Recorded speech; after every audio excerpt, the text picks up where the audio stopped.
রাজধানীতে জমে উঠেছে দেহ ব্যবসা। শুধু রাতের আধারে নয়, ঢাকার বিভিন্ন ভিআইপি এলাকায় এই ব্যবসা চলছে দিনের আলোতে।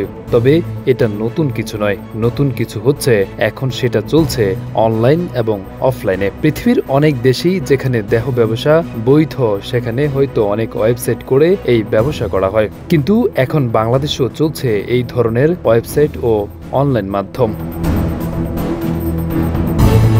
যেখানে অফলাইন বলতে একজন তরুণ সরাসরি মোবাইল ফোনে কথা বলে আবাসিক হোটেলে গিয়ে তরুণীদের সাথে অবাধ মেলামেশা করে, সাথে ভিআইপি এলাকায় এই ব্যবসা পরিচালিত হয় বিশেষ গোপনীয়তার সাথে নতুন আঙ্গিকে। আর অনলাইনে আরো ভিন্নভাবে করছে এই ব্যবসা। সম্প্রতি দেখা যাচ্ছে বিভিন্ন আবাসিক হোটেলের নামে টেলিগ্রাম ও হোয়াটসঅ্যাপ গ্রুপ বা চ্যানেলে সুন্দরী তরুণীর ছবি দিয়ে আকৃষ্ট করছে খদ্দেররা। এসব তরুণীদের বিভিন্ন নাম বা ছবি ব্যবহার করে মোবাইল ফোনে কথা বলার ফাঁদে ফেলছে তরুণদের।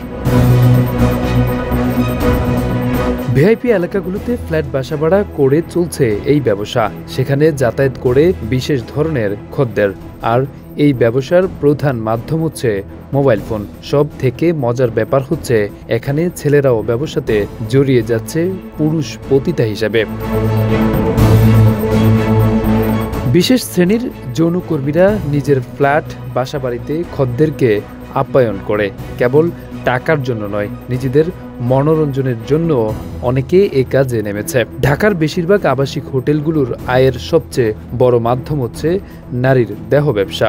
এক বাক্যে হোটেলগুলোকে বলা যায় মিনি পতিতালয়। এসব অনলাইন ও অফলাইনে খদ্দেরের ডাকে সাড়া দিয়ে হোটেলে গিয়ে ব্ল্যাকমেলেরও শিকার হচ্ছে তরুণরা।